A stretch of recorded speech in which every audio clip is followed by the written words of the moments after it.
Hey everybody. So today we're gonna open jaw and neck and also eyes a little bit more.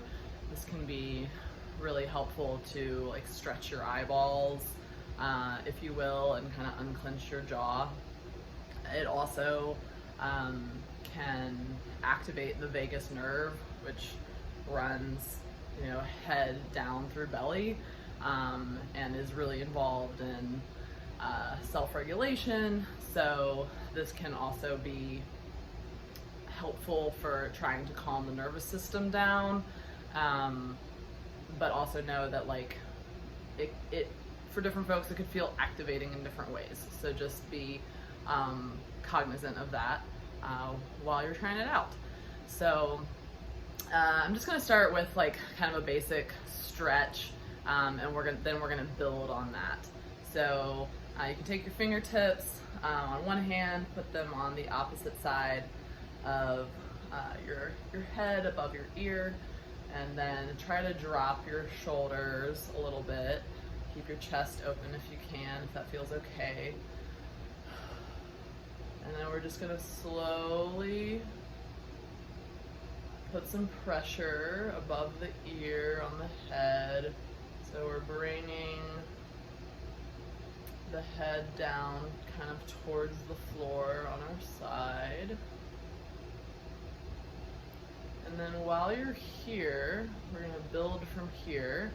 So you can gently and slowly start to open your jaw a little bit, like this.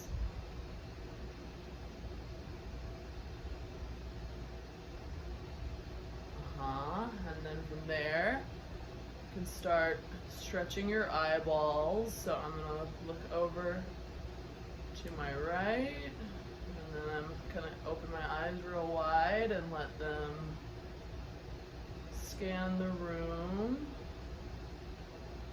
and play with opening and closing my jaw.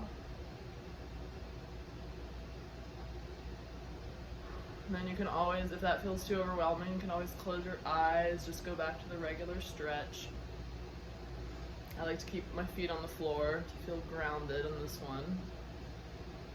And then I wouldn't jerk out of it whenever you're ready to come out of it. I would just let the pressure go off the head. Drop your hand, and you can slowly roll your head back to center. You might want to roll your neck out.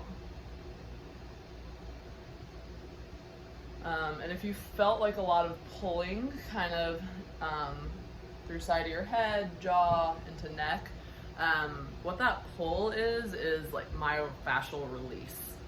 So what happened is we sunk the fingers in enough to the side of the head that you were able to kind of get some friction, and with that additional like movement of the neck, we just were able to kind of really open the fascia, which is layer underneath the skin.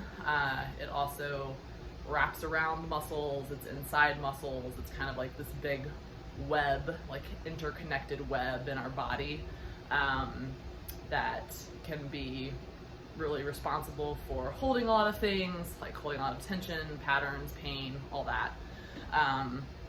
So when we do something like this, we're kind of disrupting the tight pattern that we often live in from however, we're holding our bodies. So let's do the other side. All right, so just going to, again, gently take my ear to my shoulder, drop my shoulders, keep my chest open, fingertips on opposite side of head above ear, gently sinking in. And if the stretch is too intense, you can always alternate the angle a little bit. Come back a little bit more towards center. Let your hand be a little less heavy on your head. See if you can connect with your breath a little bit here. Not holding the breath, just letting it flow in and out. Connect with the floor with your feet. I'm going to slowly drop my jaw. Allow the eyes to stretch, looking over into the corner. to start to dance across the ceiling, down to the floor, maybe on around, playing with opening and closing the jaw.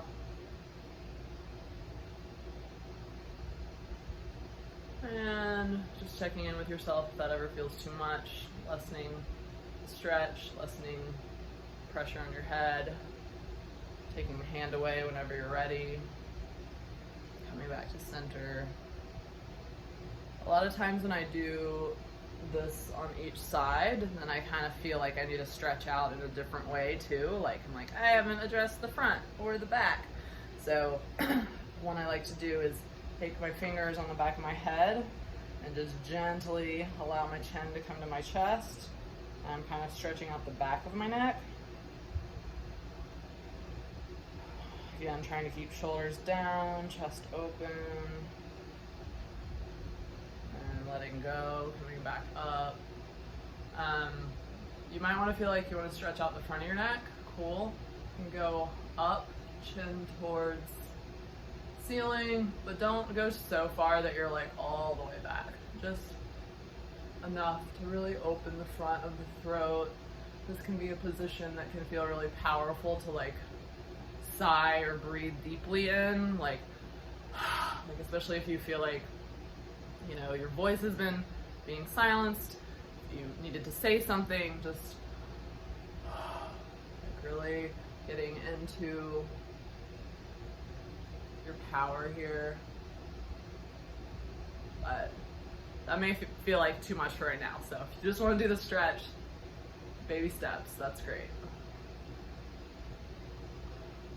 I'm going to do the stretch we did a minute ago on the other side, so you might have seen that when I put my hand on the back of my head, I kind of took my head down towards the floor, like generally to my right a little bit. I'm just going to do that on the left now. So hand on back of head, gently pulling head forward, this time down a little bit with an angle to the left. And coming back to center, rolling the neck. Whenever you feel like a really intense spot as you're rolling your neck, just kind of stop there and breathe. See if you can imagine your breath kind of filling that tight area